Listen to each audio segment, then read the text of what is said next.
By the end of this lesson, students should be able to define haloalkanes, classify monohaloalkanes, write common names and IUPAC names of monohaloalkanes, and explain chain isomerism and positional isomerism in monohaloalkanes.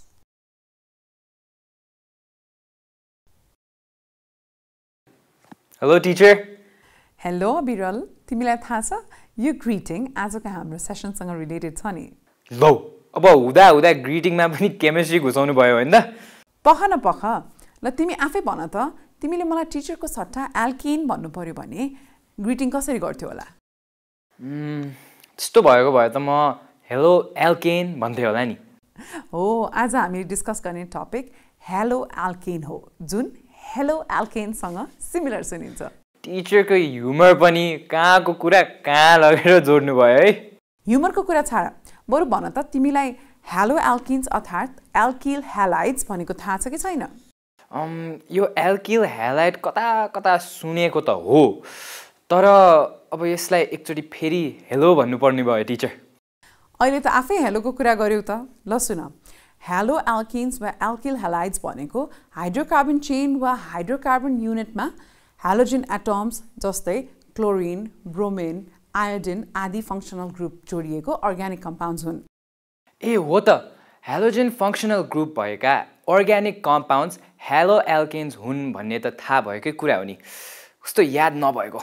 ल तिमीलाई hello एल्केनबारे याद आयो भने chloromethane, bromoethane, 2-आइडोप्रोपेन आदि hello एल्केनका केही examples हुन् भनेर बुझ है त।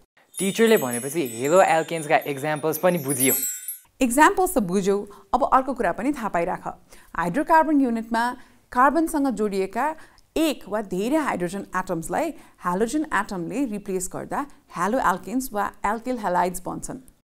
ल टिचर, अब त हेलो एल्केन्सलाई हेलो मात्र होइन हाई र नमस्ते पनि भनियो।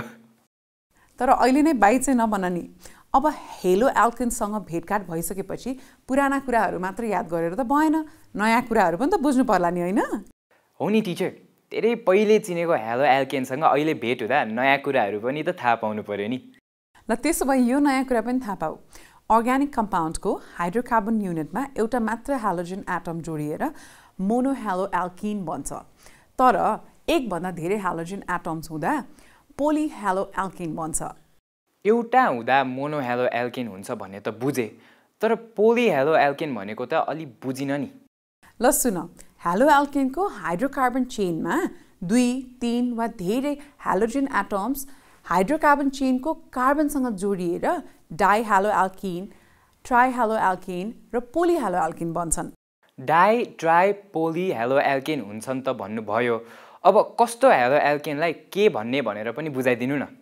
ओके, सुन, कुनै पनि एल्किनमा 2वटा हेलोजन एटम्स जोडिएका छन् भने डाइहेलो एल्किन हुन्छ। ए, अर्ग्यानिक कम्पाउन्डको हाइड्रोकार्बन युनिटमा 2वटा हेलोजन एटम्स हुँदा डाइहेलो एल्किन हुने रहेछ, भनेपछि 3वटा हेलोजन एटम्स छन् भने ट्राइहेलो एल्किन हुन्छ कि क्या हो टिचर? हो नि, सही भन्यो। यदि हेलो एल्केनमा 3वटा हेलोजन एटम्स छन् भने ट्राइहेलो एल्केन हुन्छ र 3भन्दा धेरै हेलोजन एटम्स छन् भने पोलिहेलो एल्केन हुन्छ। यो मोनो, डाई, ट्राई अनि पोलिहेलो एल्केन बारे त बुझे, अब यी कम्पाउन्ड्सका एक्जाम्पल भने आजै दिनुहुन्छ कि भोलि दिनुहुन्छ टिचर? त्यो त म अहिले नै दिन्छु नि। ल यता हेर, दिएको कम्पाउन्ड मिथेन हो। मिथेनको एउटा कार्बनमा 4वटा हाइड्रोजन एटम्स जोडिएका हुन्छन्। अब मिथेनको एउटा हाइड्रोजन एटमलाई हेलोजन एटम जस्तै क्लोरिनले रिप्लेस गर्दा CH3Cl भन्ने मोनोहेलो एल्केन बन्छ।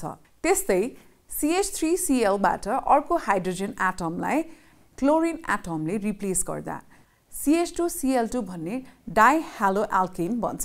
फेरि CH2Cl2 को एउटा हाइड्रोजन एटमलाई क्लोरिन एटमले रिप्लेस गर्दा CHCl3 भन्ने ट्राइहेलो एल्केन बन्छ।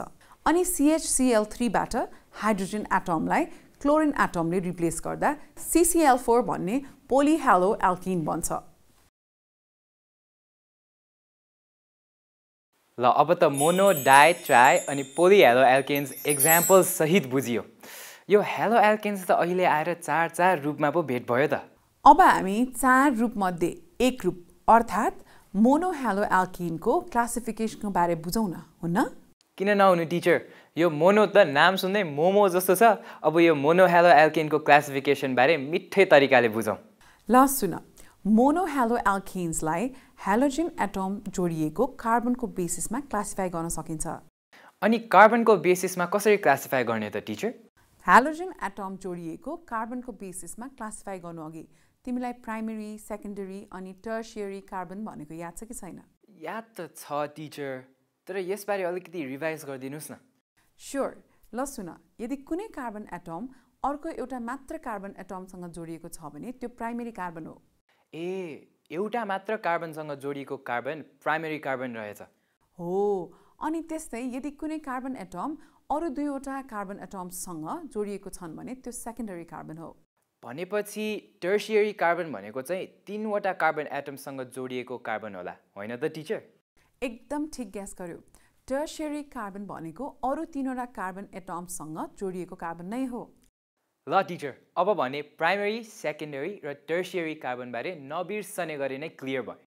ल, तिमीले प्राइमेरी, सेकेन्डरी र टर्सियरी कार्बनबारे क्लियर भयो भनेपछि अब मोनोह्यालो एल्केनको कार्बन एटमको बेसिसमा हुने क्लासिफिकेसनबारे बताउँछु। सुन। हस् टिचर, अब मोनोह्यालो एल्केनलाई हेलोजन फङ्सनल ग्रुप जोडिएको कार्बन एटमको बेसिसमा कसरी क्लासिफाई गर्न सकिन्छ बुझौँ न। ल सुन, मोनोह्यालो एल्केनमा यदि हेलाइड ग्रुप प्राइमेरी कार्बनसँग जोडिएको छ भने त्यो प्राइमेरी मोनोह्यालो एल्केन हुन्छ। ए, प्राइमेरी कार्बनमा एउटा हेलाइड ग्रुप अट्याच हुँदा प्राइमेरी मोनोह्यालो एल्केन हुने रहेछ। अनि टिचर, प्राइमेरी मोनोह्यालो एल्केनका इक्जाम्पल्स पनि छन् होला नि? छन् नि। प्राइमेरी मोनोह्यालो एल्केनका examples bromo ethane, chloro ethane आदि हुन्। ल टिचर, प्राइमेरी मोनोह्यालो एल्केनका इक्जाम्पल्स पनि थाहा भयो। अनि सुन, मोनोह्यालो एल्केनमा यदि हेलोजन एटम 2वटा कार्बन एटमसँग जोडिएको कार्बनसँग जोडिएको छ भने त्यो सेकेन्डरी मोनोह्यालो एल्केन हुन्छ। जस्तै 2-क्लोरोप्रोपेनमा क्लोरिन एटम प्रोपेनको बीचको कार्बनसँग जोडिएकाले यो सेकेन्डरी मोनोह्यालो एल्केन हो। भनेपछि सेकेन्डरी मोनोह्यालो एल्केन भनेको सेकेन्डरी कार्बनमा हेलाइड ग्रुप जोडिएको मोनोह्यालो एल्केन रहेछ। ल टिचर, यो कुरा बुझ्न त 1 सेकेन्ड पनि लागेन। बुझेको कुरा भुल्न पनि 1 सेकेन्ड नलागोस् नि।